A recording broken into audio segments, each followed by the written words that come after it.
Angertainment is today's political environment, and that's because of the politicians' anger. Everybody's angry, but why shouldn't they be angry? Because we're sick and tired of it, and we're angry at them. So they get angry back. That's kind of what they do. How about a solution? That'd be kind of nice, don't you know? Don't see many solutions going on out there. Look at Canada. The prime mistake, almost in every picture, and he's a big picture guy, he has his sleeves rolled up. I guess that's symbolic of someone who's rolling their sleeves up to kind of get to work, and he is getting to work destroying the country. He's done a great job of it so far. He's had 8 years. It's unbelievable. He has changed the country. It's totally changed. It's not the same country that it was, and it never will be again. So I say, and I like to be wrong, I hope somebody can come in and kind of get it back. I think Canada's doomed. Oh, that's a terrible thing to say. Am I right? I want to be wrong. Can other politicians fix what he did? I don't know. I mean, you have to go through the House and the Senate, and he's appointed all the people in the Senate. Will they pass anything else to kind of undo things that he's done? Good luck with that. I hope so. I like being wrong. Now, this made me laugh. Americans, they're forbidden from going to Cuba. They can't support the communist system, and that's proper.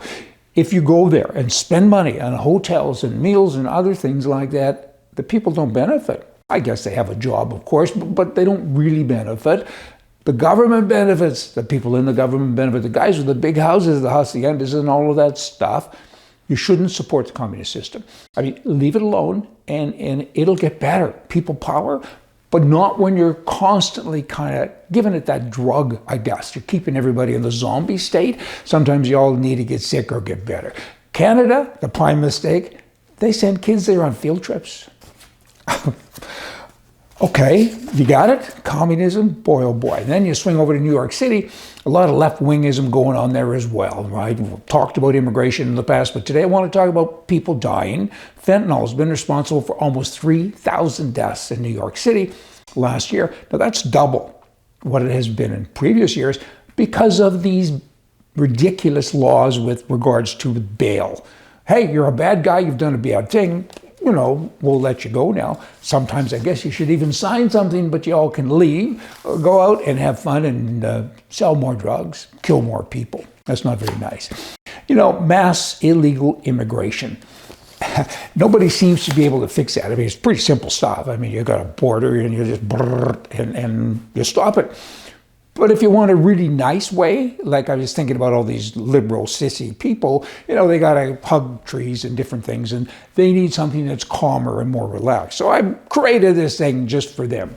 It's simple. Let's pick a country that a lot of the people are leaving and coming to America. Venezuela, one of the richest countries in the world. The citizens there last year lost an average of 20 pounds. No dieting, no food. No food. I mean, it's a total... The politicians have destroyed the country. Maybe the people had a part in that because they voted. But in any event, it's a mess. But they have more oil than anybody else, but it's a mess. Everybody's fleeing, trying to get out. So here's the deal. We'll pay them 50 grand a person to come to America. But they all have to come. And we'll buy them a house, give them a house when they come. Hang on. So now they're all here, right? It's cold here in a lot of places. It snows in a lot of places. So as soon as they get here, we all go there. And we build a big wall. And we work there, and we have the ocean, and we have a nice life. Venezuela, pick a country. We could do that. Hey, if you have any other problems, let me know, and I can fix them for you. Also, you know, you have to think of immigration like one guy said to me one day. He said, we're all immigrants. I said, that's not true. We're not all immigrants. You're an immigrant. I'm a settler. I have a house here. I'm already here.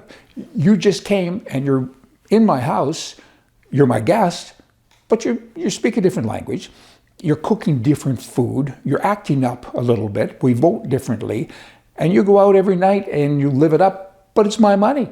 You're taking money from me and you're going out and do all these things that are good for you, but not for me. Go home now, get out of my house. That's kind of another thing about immigration. Canada, that prime mistake guy, you can't defend yourself legally with a tool of any kind in Canada. It's hard to even comprehend that. How do you process that information? But they've done that. No government has tried to undo it. The Conservative government, they've been in power. They've had majorities over the course of the last 20 years. They haven't even touched it. So they're all crazy. They're totally nuts. I mean, there's a guy recently in Peterborough, close to Toronto, defended himself. A guy came in to rob his store. He was a clerk. He took a baseball bat and he beat the guy up, and he was charged. The store owner was charged for assault. That's what's going on in Canada. It's against the law to defend yourself with a tool of any kind. A woman, you go jogging, you go in the parking lot, parkade late at night, you can't have mace, you can't have anything. And if you did have it, it would be an illegal substance. And if you had it concealed, it's in a concealed weapon, and you'd get up to 3 years in jail. How did that happen? Really, how can that happen? Who would ever do that and not talk about it? Like the opposing parties, they don't talk about it. The right of self-defense. I mean, that's something that was given by a much higher power. We all have that. We're going to defend ourselves anyway, most people. Some won't. Oddly enough, they'll say, it's against the law, I can't shoot back. Don't try breaking into my house. But boomity boom. But you know, all I can do is stutter on that. A country in a modern country, I guess, a country like Canada, who you know, they're influenced by America, they can't defend themselves. I'm pausing, I'm stuttering because it's hard to comprehend, but it's there. And they're working on it more and more every day. They're taking the guns away. You have companies and corporations or associations like the CSSA and Firearm Legal Defense and so on. They're fighting. But how do you fight? I've talked to conservative members of parliament. They say, we go to work, you call it that, we go there. We can't do anything because everything is being changed and ran in back rooms by the communist government of the day. They've destroyed the country. Quite a ramble there. Hey, you all like that? Come back. See ya. We have a contest at rightedition.com. Write a poem. We want people to write a poem about free enterprise, capitalism, the free marketplace. Put my name in there as well, Brian Lovick, just to kind of wrap it all together, don't you know, and have some fun with it.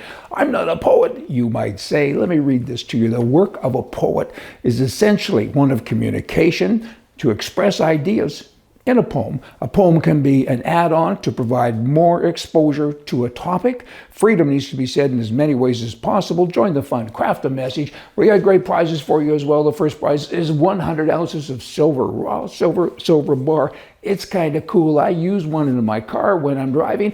I lift weights as I'm driving. And one time, actually, I was pulled over and the police said, what on earth are you doing? And I said, I'm exercising and I'm driving. I think that's distracted driving. I said, I don't think so. People drive and they talk to other people and they drink coffee. He got amused finally and let me go, and that was kind of cool. That's what you'll win. Now, second prize, third prize, right up to 10 other prizes are 1 ounce of silver. A lot of silver going on here. Just wait. Got to show you an ounce of silver. They're just kind of fun to have. So Caitlin is our judge, and she will read all your poems. Send them in to admin@rightedition.com. And if you win, that'll be kind of nice to have on your desk, don't you think? Mind you, there are projections that say this will be worth a heck of a lot more than what it is now, so you might not want to keep it on your desk. Sit down, get pen in hand, and write a poem and send it to us, admin@rightedition.com. Hey, see ya.